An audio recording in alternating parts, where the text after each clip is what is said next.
वर्णिवेशरमणीय दर्शनं मन्दहासरुचिराननाम्बुजं पूजितं सुरनरोत्तमैर्मुदा धर्मनन्दनमहं विचिन्तये। असतो मा षड्गमय तमसो मा ज्योतिर्गमय मृत्युर्मा अमृतं गमयः। ओम शांति शांति शांति। अस्मद्गुरुसमारंभां नाथयामुनमध्यमां लक्ष्मीवल्लभपर्यन्तां वंदे गुरुपरंपरा। આજની જ્ઞાન સભાની અંદર પધારનારા બધા જ ભગવત ભક્તોને વેદાંતાચાર્ય પુરાણ ઇતિહાસાચાર્ય અને ફિલોસોફી શાસ્ત્રી રાકેશભાઈના હેતપૂર્વક જય સ્વામિનારાયણ।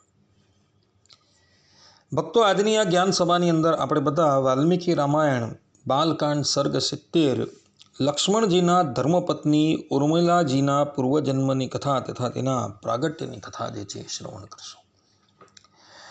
જગમોહન રામાયણ જેની રચના બલરામદાસજીએ કરેલી છે અને આ રામાયણ જે છે એ તુલસી રામાયણ કરતાં પણ પૌરાણિક છે।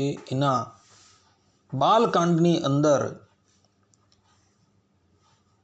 બલરામદાસજી પોતે લખી રહ્યા છે કે ઉર્મિલા દેવી જે છે એ પાર્વતીજીનો અંશ હતા, અર્થાત કે ભગવાન શંકરની ભાર્યા પાર્વતી દેવી જે છે એવો જ ભગવાન શ્રી રામની લીલાની અંદર સહાય કરવાને અર્થે ઉર્મિલા રૂપે પ્રગટ થયા હતા। એમના પ્રાગટ્યની કથા પણ જે છે એ આ જગમોહન રામાયણ બાલકાંડની અંદર આપેલી છે। એ કથા જે પ્રમાણે છે એ પ્રમાણે હું તમને વાંચી સંભળાવું છું। આ કથા જે છે એ ભગવાન શંકર माता पार्वती जी ने कह रहा है। भगवान शंकर ने कहा, हे देवी, कार्तिक महीने के प्रथम दिन से वृष्टि समाप्त हो गई। सब ऋषियों ने मिलकर राजा जनक से यज्ञ प्रारंभ करा दिया। तब देवर्षि नारद ने कहा, हे जनक सुनो, सुवर्ण की मंजूषा को लेकर यज्ञ भूमि के बीच में रख दो। चंदन अंगूर की लकड़ी चारों तरफ से लगाकर हवन करने पर मंजूषा भस्म के समान हो जाएगी। तब यज्ञ के चरु से वीर्य होगा, उस वीर्य से महातेज उत्पन्न होगा। वह तेज मूर्ति बालिका सर्वज्ञ होगी। वह नारी अनंत देव को प्राप्त होगी। सौंदर्य में वह पार्वती को जीतने वाली होगी और उसे देखने से सूर मुनि मोहित हो जाएंगे।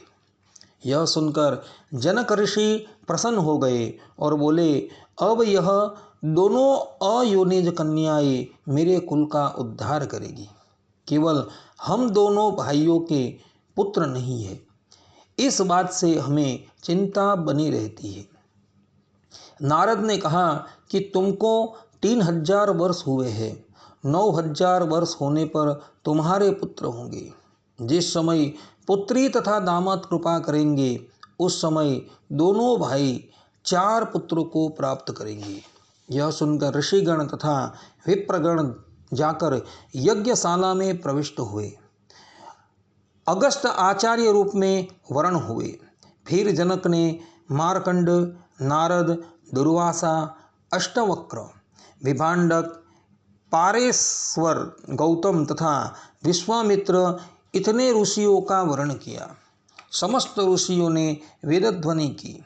ब्राह्मणों ने मंत्रों का जाप और पाठ किया। जनक ऋषि ने अग्नि में आहुति दी।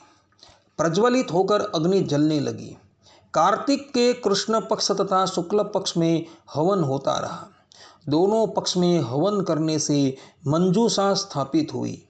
अगहन मास के दोनों पक्ष में भी हवन हुआ, जिसमें नवीन मुख, नाक, कान तथा पैर हुए। सब अंगों में रत्न के आभूषण अलंकार पहनकर अग्नि की कांति को निंदित करती हुई उसकी ज्योति दिखाई पड़ी। 4 पक्ष समाप्त होते हुए 2 माह व्यतीत होने पर 5वें पक्ष में देवी को जीव प्राप्त हुआ। पार्वती की 6 कलाएं टूटकर आकर अग्नि विदारण के समय से प्रविष्ट हो गई। 5वें पक्ष में अक्षय नारी अग्नि से उत्पन्न हुई। उस देवी का रूप अग्नि को जीतने वाला दिखाई दे रहा था। वह देवी अग्नि से आकर पृथ्वी पर खड़ी हुई। उसे देखकर ऋषि, ब्राह्मण तथा सबके मन लुभा गए। पूर्णाहुति से यज्ञ की समाप्ति हुई। दूध, मलाई, मक्खन, अमृत संयोजित किए गए। अग्नि शीतल होकर निर्विकार हो गई। जनक का पहला यज्ञ समाप्त हो गया। शिव धनुष की पूजा करके उस कन्या के रूप, गुण तथा सौंदर्य को देखकर उसका नाम उर्मिला रखा गया। नामकरण हो जाने पर वह कन्या अत्यंत संतुष्ट हुई। उसके नवयुवा स्वरूप का तेज प्रकाशित हुआ। देवता, ऋषि तथा ब्राह्मणों को वह देवी प्रणाम करके चंचल विद्युत के समान वहाँ से चली गई। वह जाकर जनक के अंतपुर में प्रविष्ट हुई और उसने प्रसन्नता से रानियों को प्रणाम किया। उसने जानकी के चरणों में 100 बार नमन किया और बोली कि 12 वर्ष के अंतर में स्वामी का दर्शन होगा। पार्वती ने कहा कि जानकी तथा उर्मिला के जन्म की कथा तो हमने सुन ली। आ प्रमाणे भक्तो અહીં સ્પષ્ટ રૂપે જગમોહન રામાયણની અંદર બલરામદાસજી એવું કહી રહ્યા છે કે લક્ષ્મણજીના પત્ની ઉર્મિલાજી જે છે એનું પ્રાગટ્ય જે છે એ યજ્ઞમાંથી થયું છે। અર્થાત કે ઉર્મિલાજી જે છે એ કોઈ યોનિ થકી પ્રગટ નથી થયા। જે પ્રમાણે માતા સીતા અયોનિત છે તે જ પ્રમાણે લક્ષ્મણજીના ભાર્યા ઉર્મિલાજી જે છે એ પણ કોઈ યોનિથી પ્રગટ નથી થયા, પરંતુ યજ્ઞ થકી પ્રગટ થયા છે।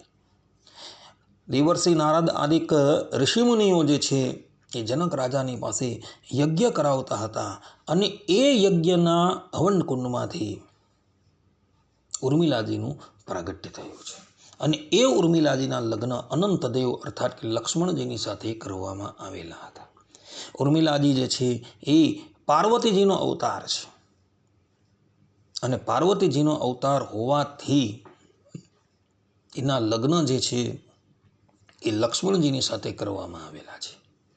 કારણ કે પાંચરાત્ર આદિક આગમોને જોતા અનંત દેવ થકી ભગવાન શંકરનું પ્રાગટ્ય થયું છે અને ભગવાન શંકરના ભાર્યા જે છે એ પાર્વતીજી છે। આ પ્રમાણે અનંત દેવ અર્થાત કે શેષ ભગવાન અને ભગવાન શંકરની અભિન્નતા હોવાથી અને પાર્વતી દેવી સ્વયં ઉર્મિલાના રૂપમાં પ્રગટ થયા હોવાથી ઉર્મિલાજીના લગ્ન અનંતના અવતાર એવા લક્ષ્મણજીની સાથે કરાવવામાં આવેલા છે। આ પ્રમાણેની કથા ભક્તો અહીં જગમોહન રામાયણની અંદર જોવા મળે છે। આટલું કહીને હું મારી આ વાણીને અહીં વિરામ આપું છું। સર્વે સંતુ નિરામયઃ, સર્વે સુખીનો ભવંતુ, સર્વે ભદ્રાણિ પશ્યન્તુ, મા કશ્ચિત દુઃખ ભાગ ભવેત અસ્તુ। જય સ્વામિનારાયણ।